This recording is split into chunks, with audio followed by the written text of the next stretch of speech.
एक बार की बात है, एक छोटे से गांव में अर्जुन नाम का एक युवक रहता था।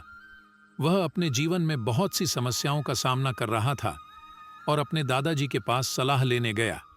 उसके दादाजी, जो एक विद्वान थे, ने उसे भगवद गीता का अध्ययन करने की सलाह दी। उन्होंने कहा, अर्जुन, गीता में जीवन जीने के ऐसे नियम हैं जो तुम्हारे जीवन को सार्थक बना सकते हैं। अर्जुन ने अपने दादाजी की बात मानी और गीता का अध्ययन करना शुरू किया। पहले अध्याय में ही उसे एक श्लोक मिला, कर्मण्येवाधिकारस्ते मां फलेषु कदाचन। अर्जुन ने सोचा, इसका क्या मतलब है? उसने गीता की व्याख्या पढ़ी और समझा कि इसका अर्थ है, तुम्हारे पास केवल कर्म करने का अधिकार है, फल की चिंता मत करो। अर्जुन ने महसूस किया कि वह हमेशा अपने काम के परिणाम की चिंता करता रहता था। उसने सोचा, मैं अपने काम को बिना फल की चिंता किए क्यों नहीं करता?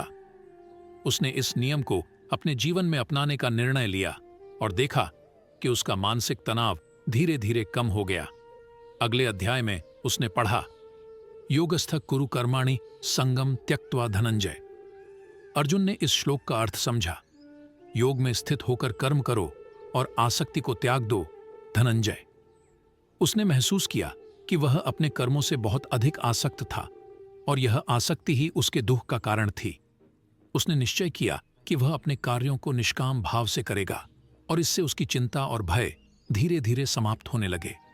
फिर उसने एक और महत्वपूर्ण श्लोक पढ़ा, सिद्ध्य सिद्ध्यो समो भूत्वा समत्वम योग उच्यते।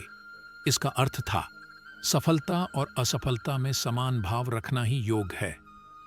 अर्जुन ने सोचा, मैं हमेशा सफलता पर ही ध्यान देता हूं और असफलता से डरता हूं, लेकिन यह तो जीवन का हिस्सा है।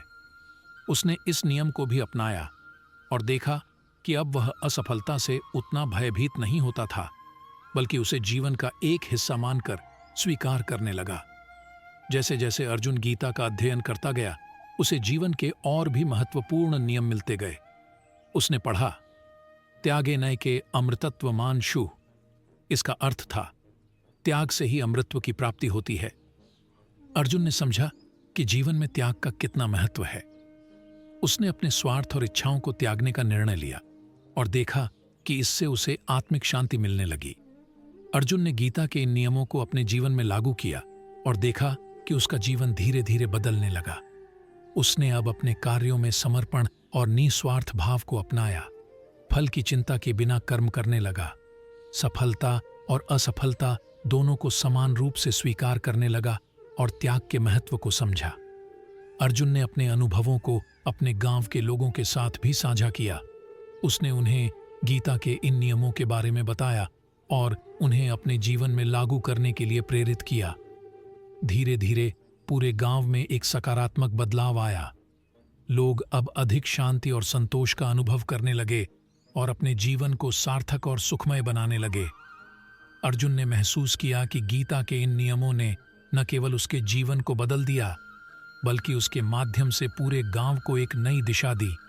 उसने अपने दादाजी का धन्यवाद किया और गीता का अध्ययन जारी रखा, यह जानते हुए कि उसमें जीवन के और भी अनमोल रहस्य छिपे हैं।